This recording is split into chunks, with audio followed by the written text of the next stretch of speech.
Hey, it's Bill. Time to digest the Game 7 loss to Tampa Bay. And unlike other people, I'm going to give you the unbiased view from a real Leaf fan. Check it out.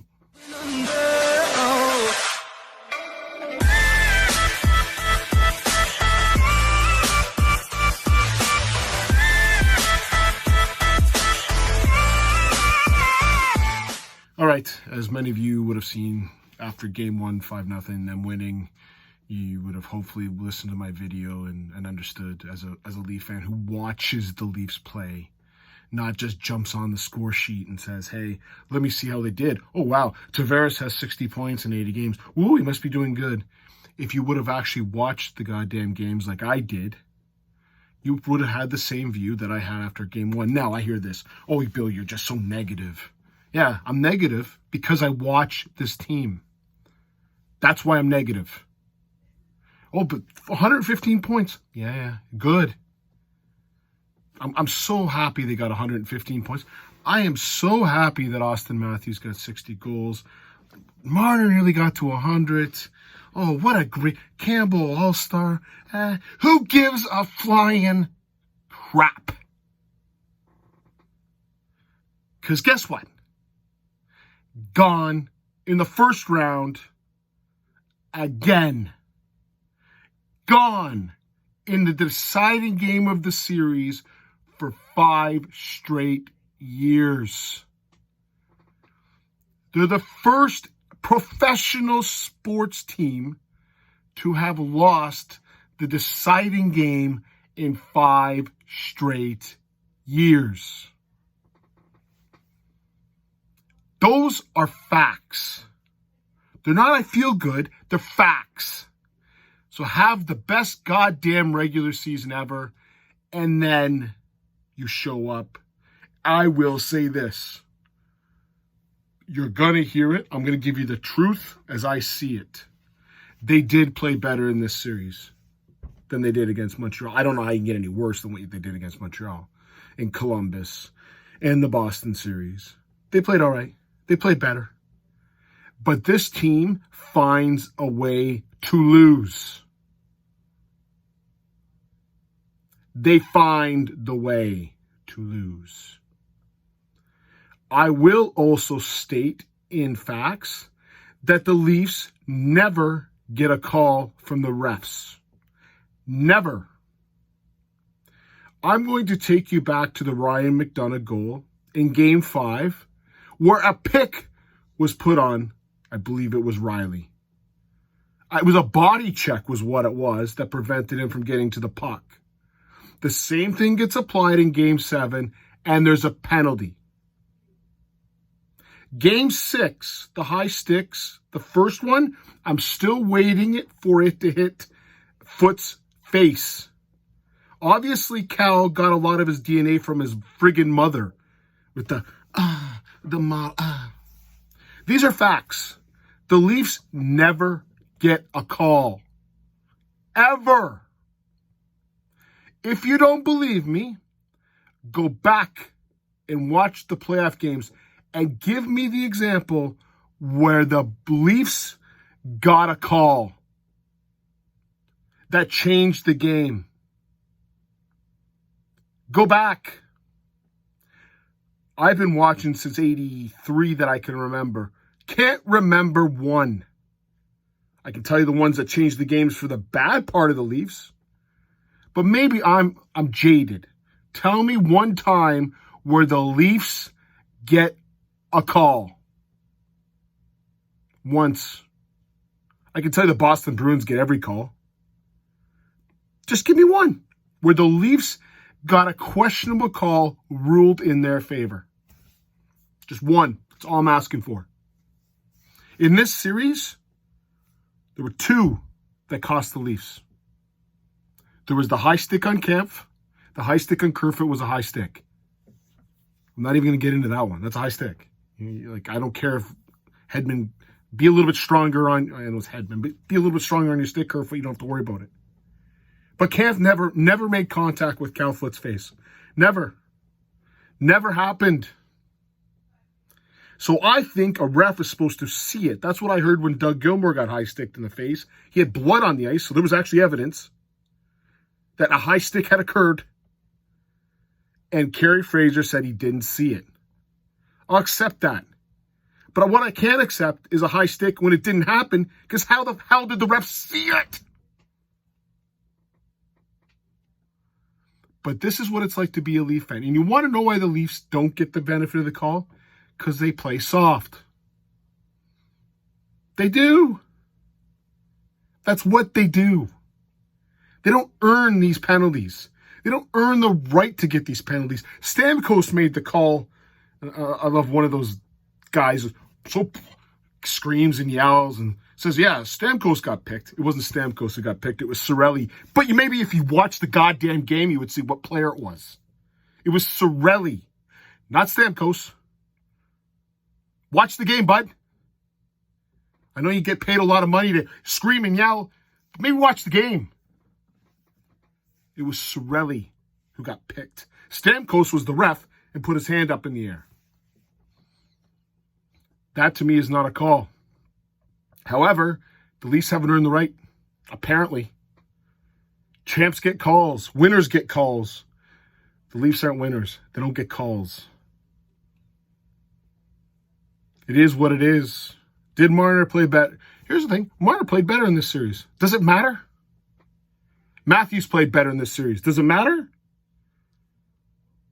Nylander played all right. Does it matter? How many breakaways did he miss? Don't care. At the end of the day, the Leafs are exactly what the scoreboard says they are. They're losers. Sheldon Keefe had it right. We're not in the play nice game. You're in the winning game. And they ain't winning. And this team has proven that they will find ways to lose. They always do. So what's next? Great question. Do you really think the Leafs, this is a team that should be doing whatever it takes to win? I'm going to show you what it takes to win. Or I can't show you, but I'll talk about it. The goals. All 3 goals were off the rush in this Game 7. All 3 were off the rush. One was a horrible pinch that led to a 3-on-2 that Riley tipped off his stick, changed the angle. Campbell had to put out his leg, went right to Nick Paul, and Riley was soft on Paul, and it's now 1-0. The first goal the Leafs were counted for was off a rush. Marner to Matthews to Riley in the net. The second goal was off the rush. But this one was a little bit different because Muzzin makes a horrible brain cramp at the blue line. No one talks about it, but it's a stupid move. All they were doing all night was putting it behind the net, let the defenseman go back and get it. They were doing a great job of it, and all of a sudden, I don't know what Muzzin's deciding to do. By the way, stat for you, everybody, listen up. Muzzin was on the ice for nearly 65% of the total goals scored when he was playing in the game. 65% of the goals scored by the opposing team in games that Muzzin played, so only the games that Muzzin played. I didn't count them all because he could only be responsible for games he's in. In those games, 65% of the goals were scored while he was on the ice. Whether that was penalty kill, whether that was 5-on-5. 65%. That's embarrassing. He makes a horrible play. I will give Paul credit. He made a skilled play on the rush, kicked it up to his foot, to his stick, and banged it home. 2-1. It's a nice goal. What did the Tampa Bay Lightning do after that? I have never seen so many people in front of the net blocking shots. Never. Whether it was Stamkos, whether it was Kucherov, whether it was anybody. They stood. The minute the Leafs got the puck, they covered the net. And one of the most frustrating things you can have as a Leaf fan is Riley. He is the epitome of this team. I was thinking about it as I'm watching this. All the skill in the world. He looks fantastic. The eyes tell you he's really, really good. How many times did a shot get blocked, or he held on to the puck too long, or he didn't make the pass, or he's looking for the perfect pass and then shoots it in and gets blocked? It's not how nice the play is. When you've got 5 guys and sit in front of the net, you let it rip and you let it rip and you out-battle them after they block the shot. That's how you're going to score goals. At least don't have that. At least don't have that factor. And matter of fact, could you see the Leafs, the Kerfoots, the Mikheyevs, the Marners, the Matthews, the Nylanders, blocking shots, sitting in front of the net and just letting it hit them, blocking everything? The Leafs don't have that. They got a couple defensemen that do it. They don't have full team commitment. At the end of the day, that is the issue with the Leafs. I'm going to state another thing for you, for these people that want... We got to take the positives out of this. There isn't a single, not one positive you can take out of this. They lost. Tell me the positive. Oh, they played better when they lost. Great. They lost.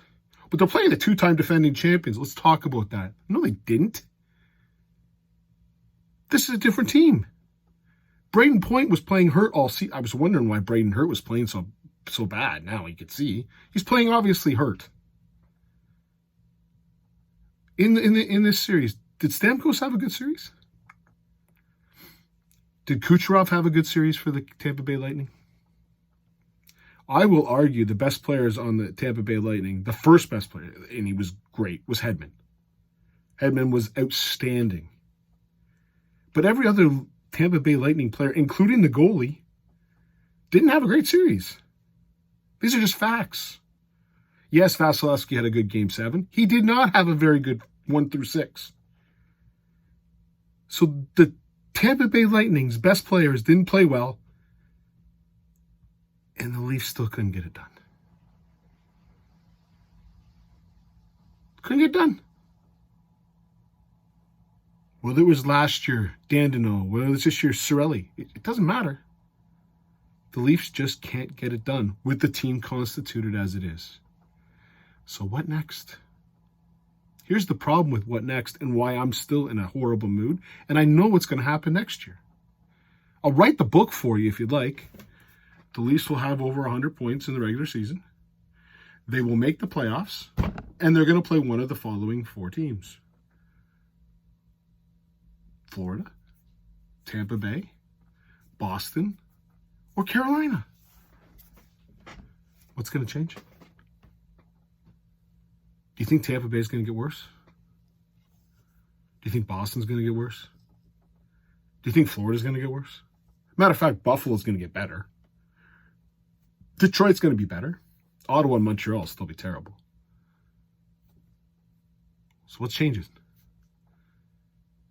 Can the Leafs change their lineup? No. What are they going to do in the lineup?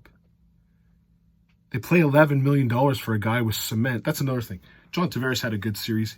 If you think John Tavares had a good series, you didn't watch the games. You didn't. For the first 4, it was embarrassing. It bordered on painful to watch. Every time if you don't believe me, watch the game. Every time Tavares' line hit the ice and it went into the defensive zone, Tampa Bay got their chances. They cycled, lots of shots. Tavares did not have a good series. Anyone who says Tavares had a good series, for $11 million, just keep him. He might have had a good series for a Spezza. $11 million. Yeah, but Billy scored a goal. The only reason he scored a goal is because Spezza made a nice play, and Nylander made a nice play. And then I'm pretty sure he didn't score a goal that he got credit for because it went off Sergachev's leg. That's his series. He made a nice pass to Riley on a 4-on-4 where Nylander created it. $11 million, and I'm telling you, for a guy with cement, he can't skate. The game's passed him by. Here's the game. Here's Tavares. They're gone. Tavares is not a second-line center in this team. I would argue he shouldn't even be on the Leafs. So let's keep this going. He is paid up until 2024-25 season. He's here to 25 with a no movement clause, and there's nothing you can do about it. Nothing. $11 million. Matthews, 11.6 up until 2024, where he will make the decision to leave this team. So we got him for 2 more years. 11.6. Is he worth 11.6? Damn right he's worth 11.6. I would say he's the guy you build around. But do you think he's going to be putting up with this nonsense very much longer? You can't win. Go down to Arizona, can't win either, but probably love life. He's not going to, he's gone. Like, Leaf fans. And yeah, we're going to get all mad. It's going to be all, no, we hate Austin Matthews. I can't wait for it. You think he's going to sign here? Why do you think he signed to make sure he got the UFA as quick as he can? That you can hold on Dubas. 11.6. You going to trade Matthews? Well, you might have to trade Matthews if we have a bad season next season. That's someone you're going to get a lot for. That's a guy who could be traded. But you ain't going to trade Matthews. Mitch Marner, 10.9 until 2025. No one's taking Mitch Marner. 10.9, no one. He had a great playoff series. So what's Nylander? Nylander's the guy you could trade. 6.9 to 2024. So what are you going to trade him for? What? Just let me know. Because I don't know what you trade Nylander for. This year, the Leafs will be losing, well, if they don't re-sign them, Ilya Mikheyev, Jason Spezza, Colin Blackwell, Mark Giordano, and Ilya Lyubushkin. I would say Ilya Lyubushkin would be someone you'd like to bring back. He's making 1.3. Reasonable to say you might accept 1.3. You're not bringing Mark Giordano back at 3.3. If he takes $1 million, you're lucky. And let's keep in mind, Morgan Riley goes up from $5 million to 7.5. He's going up 2.5. Jack Campbell, he's a UFA. You sign him, he's going to sign for more than 1.65. What are you changing on this team? What is changing? Even if you wanted to blow this thing up, how are you doing it? You can't. So I love this. Oh, Dubas is showing loyalty. No, Dubas put him in this position. There's no loyalty to be shown. What else can he do? There is not a thing he can do. Not one thing. How do you change this team? I just told you the contract. How do you change it? Muzzin, 5.6 to 2025 or 24. Who's going to take Muzzin? TJ Brody, great player, $5 million. For, at least that one's not bad. Like, who's Justin Hall? Like, you're on the outskirts. So you bring Sandin and Liljegren in. You move Giordano and I don't know if you can maybe haul out. I don't know. Is that a real big change? That's going to change the makeup? Let's say you can't get Campbell back. Number with Peter Mrazek in net. This is a really, really bad situation. You can't change it even if you want. How are you going to change it? So what can you do? You can change the management. Shanahan, Dubas, Keith. You can change one of them. You can change the players. How can you change the players? Like I don't see this path to changing players. You could trade Nylander. That's it. I'd love to say you could trade Marner. You can't. Who's gonna at that contract level? You could trade Matthews. That'll bring back a lot. Can't move John Tavares. He's got no movement clause. So where are you trading him? You think you're going to talk to him and say, okay, I need to move you out? That's what the Leafs should do. They should be ruthless, and they should do it. I just don't think they are ruthless. I think they're an organization that's accepted losing, and it's a culture of accepting losing. If you don't believe me, listen to the interviews. Oh, it hurts. They've accepted to lose. This team knows how to lose, and they've accepted that it's okay to lose. Every single player on that team will tell you, we lost by a bounce. No, you didn't lose by a bounce. You lost because you accepted to lose. You were the more talented team, and you accepted losing. That's what happens. You've accepted it. I can get a team that's got a couple runs and lost in the third round, fourth, but the Leafs haven't won anything. And they keep bringing in players that haven't won anything. What next year? Who's the new Wayne Simmons we're going to bring in? Was Wayne Simmons even signed for next year? Probably. Oh, dead cap. We get Phil Kessel off the books, so that's nice. Yeah, no, sorry. Wayne Simmons is still on the team for $900,000. That's really great. We still got Clifford. Fantastic. Just a bunch of losers, guys that accept losing. That's why this team's not going to change. It's going to have a great regular season, and it's going to play one of 4 teams, and they'll be out in the first round again. And we're going to be sitting here and have the same situation here, and you'll see me not changing. I don't know what the change is. You have to change something, though, in my eyes. So why I might not even agree with it, Keith's got to go. Now, Keith shouldn't go before Dubas, because why would you fight? If you're going to fire Dubas, you got to bring in a GM who brings in his own coach. I don't know. I hear that it's so painful. It's not painful. It's the reality of being a Leafs fan with this team that was built by Shanahan. That's reality. We've got good players that don't know how to win in the playoffs. Just what it is. If you don't change the players, how you getting better? Oh, well, let's look at Tampa Bay. Because, they stayed with their low. They made a run to the Stanley Cup Finals. They lost 1 year to Columbus in a sweep. 1 year in a sweep. They're not the same. The Leafs are on 5 years of it. Tampa Bay lost 1 year in a sweep. 1 year. That's it. They didn't lose 5 straight years. Take a look what the Raptors did. They got rid of one of their most popular players to win. How'd it work out? You need someone to come in here and move Tavares, convince him to go, whatever you got to do. You got to get rid of something. Because you need to free up cap space for players. You don't have cap space to change out players. You're just going to find the next Cachet, the next Engvall, the next Mikheyev, and who gives a shit? It's the same 4 top players. Nothing's changing. So there's a definition with Albert Einstein. Doing the same thing over again, expecting a different result is the definition of insanity.